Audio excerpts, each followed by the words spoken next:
So the Boston Red Sox tonight have come out in one against the Texas Rangers, their second straight win against the Rangers. It's their third win in their past four games tonight. They have taken the game 11-3 against the Rangers. It is their first series win since the Minnesota Twins series in April, and they will have the chance to compete for a series sweep tomorrow. My name is Derrik, and you're watching Red Sox Recap on Bleacher Brawls. So the Boston Red Sox today came out swinging. They scored a run in the first, then they put 4 up in the second, and after that, once they went up 5-1, it was off to the races. Put up 11 runs in total, and this Red Sox offense has just been totally clicking over this past 4 games. But the big thing that I've taken from tonight's game in the lineup is the bottom half of the lineup. Francie Cordell, 2 for 4 with a walk. Christian Vasquez, 2 for 5. Bobby Dalbec, 2 for 5. Jackie Bradley Jr., 2 for 4. And he also had a sacrifice bunt, which led to a run. So very productive from the bottom of the lineup as well. It wasn't just the top of the lineup doing it. The bottom of the lineup did it. The only guy who didn't have a hit was Trevor Story tonight, but he did draw a walk, so everyone reached base for the Red Sox. That's very, very good for the lineup. Kike Hernandez had a hit. Devers with 2 hits, including that home run off the left field foul pole, or as Kevin Millar said during the broadcast, the fair pole. JD Martinez had 2 hits as well. He also drew 2 walks. That was nice to see. And Bogarts had a hit. The Red Sox, they only drew 4 walks tonight. Not the I think it was 7 or 9 the other night, last night that they got, but it was still a very productive game because the bats they were hitting the ball. One guy I really want to focus on is Francie Cordell. Francie Cordell had himself a very, very good game. Not only did he draw a walk and go 2 for 4, all of the balls he put in play, so the 2 hits and then the 2 outs he made, all had an exit velocity over 100 miles per hour. Francie is swinging the bat very well right now, and his walk rate, actually, Alex Spear of the Boston Globe put out a tweet during the game today. His walk rate was over 18%, which is higher than guys like Juan Soto and Mike Trout. Francie Cordell has been very good for this Red Sox team. And it's given Dalbec a chance to reset almost. And Dalbec came out tonight. He came out and had 2 hits himself. In his last at bat, he had a ball to the warning track that, depending on the park, maybe would have been a homer in some parks. So very productive game for the Red Sox offense. And bottom of the order, too. There's been lots of talk about this Red Sox offense this season because they haven't been able to get it going. But in the past 4 games, they have been very, very good. They have, in their last 4 games, they have 30 runs and 42 hits. That's in their last 4 games. This offense is really starting to get it going. And that's in the last 4 games, it's just over 8 runs per game. That's where the offense is not going to score 8 runs every game, obviously. But the more they score, they're going to give their pitching some more leeway. A big thing at the start of the season was, the bullpen, they're giving up leads, whatever. But if you only give them a 1-run lead to work with, all it takes is 1 run. If you give them a 3-run lead, then the other team's got to score 3. So if you give it 1 run, you still win. And I think that's a big part for the Red Sox this year because their starting pitching has been very well. It was Pivetta last night. Tonight, it was Rich Hill. Rich Hill went 6 innings, gave up 3 runs, 2 of them earned, but both of those earned runs were in the 6th inning. So through 5, he didn't give up any earned runs, which is very nice to see. The 2 earned runs came in the 7th inning. He pitched through the 6th, started the 7th, and gave up the 2 runs. But it was still a very good outing. He went 6 innings then without giving up an earned run.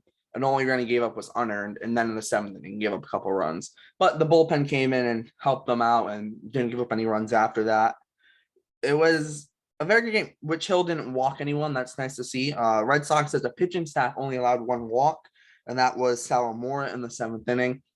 So once again, a very good game from the pitching staff. It was a similar thing last night when they win 7-1 last night, as we said in our game recap yesterday.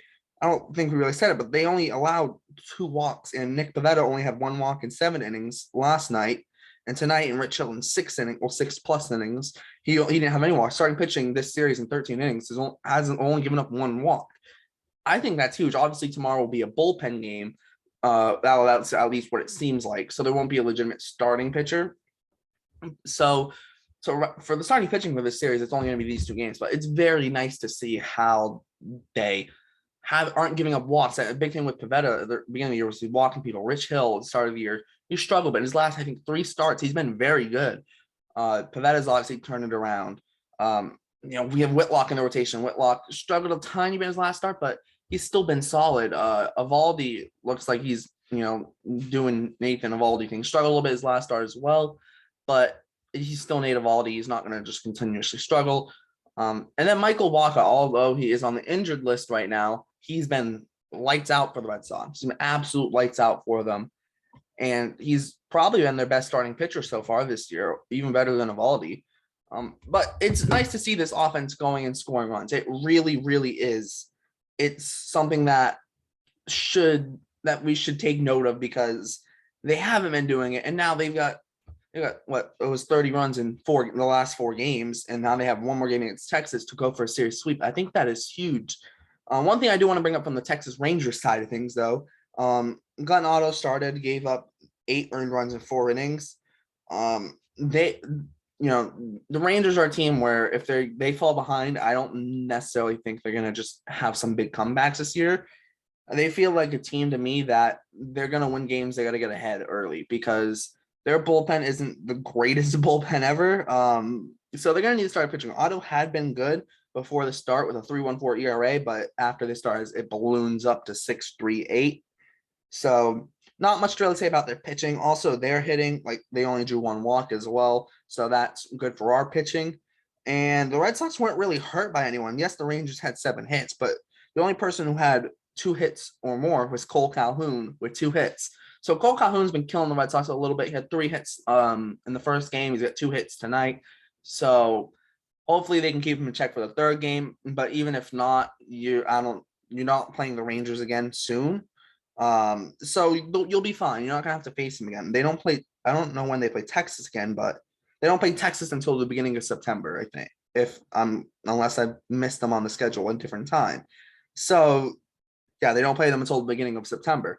So it's totally fine. There's nothing like you don't have to worry about it. He's not going to destroy you for 19 games a season like an in-division opponent would.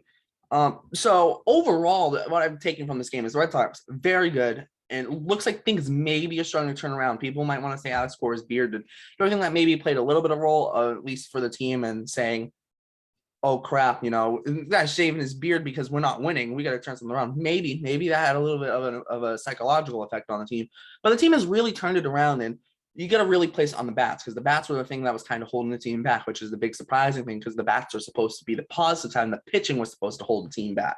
But the starting pitching has proven they can do it. And if the offense come around and maybe you add in a acquisition at some point, like I've said Josh Bell maybe because he's on a 1-year deal and he's been red hot to start the season. And I don't think it's too early to make a move because if you can't turn it around, you can just deal a guy again at the deadline. That's the one thing about right now. If you make a move now and your team doesn't turn around and he's still playing well, you can flip him again at the deadline. So it's not the end of the world for the Red Sox if they do make a move for someone. I would like to see it. I know Red Sox fans are going to call for a closer. I don't know about that just because considering guys coming back like Sale and Paxton, there have been rumors about Sale going to the bullpen. I don't see it happening, but I actually would kind of like it to happen because I don't know how many games Sale can actually start. So maybe he'll be better fitted for the bullpen at least for this year. But you also have Whitlock and how that could feature in that closure spot once their starters get healthy and they have everyone healthy. I think that'll sort itself out. And worst case scenario, you can always make a move. But overall, so far this series, it's been very, very good for the Red Sox, and there's no real complaints. And the big takeaway here is the bottom of the order. They all hit. The bottom of the order had 8 hits. They had 8 hits and 1 walk, which was from Francie Cordell. So they reached base 9 times, and they also had a sacrifice bunt from Jackie Bradley Jr. Very productive from the bottom of the order. And the bottom of the order is going to produce like that along with their top of the order. This Red Sox team can really turn things around and really make a run.